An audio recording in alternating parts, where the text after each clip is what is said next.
So this year has been a very busy year for Navitus Parfums, and obviously I'm very happy about that. We've had Venom of Love by Paulina. We've also had Ray Spirits, which I personally worked on. And now to sort of round off the year, we have a fragrance from Gabriella. She has a channel here called Gabby Loves Perfumes. This one is called Chocolate Queen. I'm excited to give you my thoughts on this brand new fragrance, so make sure to stay tuned.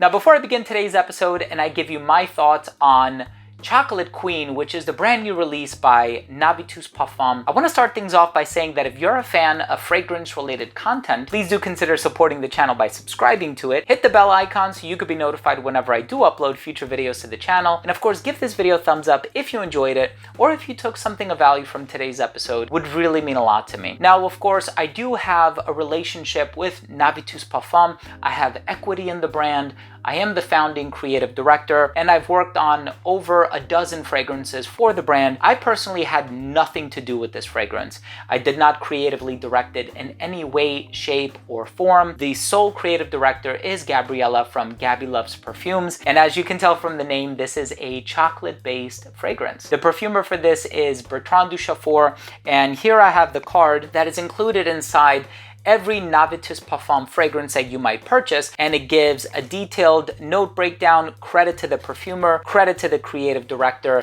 and it has all of your pertinent information on it. So take a look at how many gourmand fragrance notes are actually in this composition. Of course, you have the star of the show, which is the chocolate, but you also have the dulce de leche accord. So if you're a fan of caramel, it kind of has like that sweet, lactonic, creamy, sometimes buttery aroma to it. You have hazelnut, dark chocolate, a chocolate fudge accord, bitter almond, Irish cream. If you're a fan of Bailey's, you'll get a familiar aroma in there as well. Then in the base, you have praline, vanilla absolute, amberwood, and sandalwood. So basically every single ingredient in here has a bit of sweetness to it, including the sandalwood, which is supposed to smell rich, creamy, smooth, and a little bit on the sweet side. It's definitely one of the sweeter woods that you might find on the market. So this is a very warm, delicious, gourmand fragrance for the colder weather. I'm excited to break down the smell for you guys, let you know how my nose interprets the smell.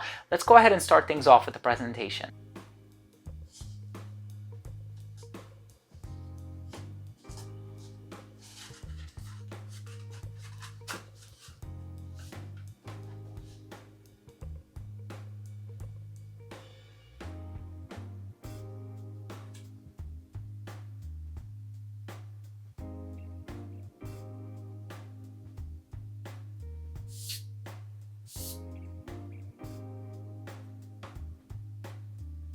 Now, the opening of this fragrance is, of course, a blast of chocolate. It opens up very sweet, very rich, very creamy, and the first thing that I thought of was actually like a chocolate cake or that chocolate fudge accord. So once I smelled it, not only did I envision chocolate in many of its manifestations, of course you can buy chocolate brownies, chocolate cookies, so on and so forth, but I specifically thought about chocolate fudge. So it's amazing how realistic that thought of chocolate fudge or that accord is being evoked through the aroma of this fragrance. So I think that that says a lot about the masterpieces composed by Bertrand Duchaufour, his versatility as a perfumer, but also his ability to execute a particular concept in olfactory form. Now, one thing that I'm very privy to is the fact that Gabby insisted on there being no floral ingredients in this fragrance, which is usually the case for a lot of gourmand fragrances. Usually there's a little bit of jasmine or gardenia or iris or something to sort of offset the sweetness, if you will.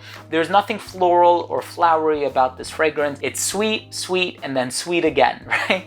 So it has a lot of gourmand ingredients in here. And again, if I were to establish a hierarchy of what you might smell or perceive in sequential order, I would say the chocolate is right at the top, and then right behind that comes the caramel, then the vanilla, and then the praline at the very bottom. Praline for me has a very distinctive aroma, especially as I've encountered it in Black Excess by Paco Rabanne. I'm not getting any semblance of that in this fragrance, but I am getting a nice touch of vanilla in here, but it's of course secondary to the chocolate. The chocolate definitely overwhelms this fragrance, and of course with a name like Chocolate Queen, you would hope that there's chocolate in it, right? There's a lot of chocolate. If you're a fan of chocolate, but also chocolate that is long-lasting, smells very decadent, but doesn't smell like a novelty. I think that's very important. There's a lot of novelty fragrances out there where it's like, okay, it smells good, but who would want to wear that, right? This fragrance doesn't have that going for it, right? It's definitely a very wearable, yet also edible composition.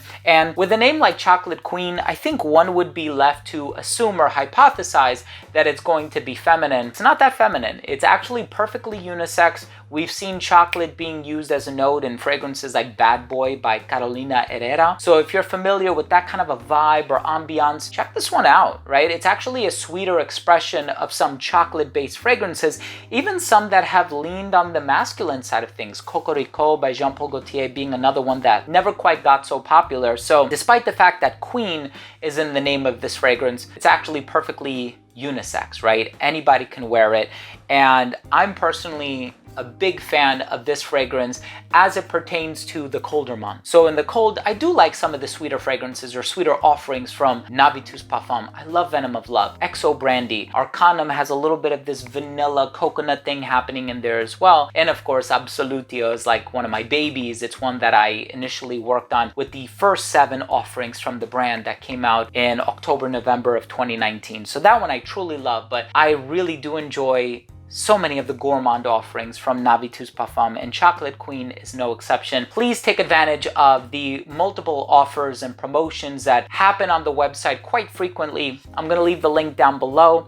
If you are interested in checking out the fragrance, disclosure, it is an affiliate link, so I do make a very small percentage if you make a purchase. If you don't want to support me directly, just type in navitusparfums.com and then you can purchase it there without clicking on the link. I don't make any commission if you do it that way. But in any case, thank you for watching. Let's go ahead and finish things off with my overall assessment. Now, first up, in terms of the uniqueness and the overall smell, this fragrance is certainly unique as compared to other fragrances out there. I've tried many chocolate-based fragrances. Of course, Dua has a fragrance called The Chocolate Affair, if I'm remembering correctly. There's another fragrance called Chocolate Man. There's a lot of chocolate-based fragrances, but this one has a lot of other sweet ingredients to complement the chocolate smell. I'm not going to say to offset or make more complicated, but to complement, right? Because if you want something sweet, there's no harm in adding more things to the formula that are also sweet. It just kind of enhances the variety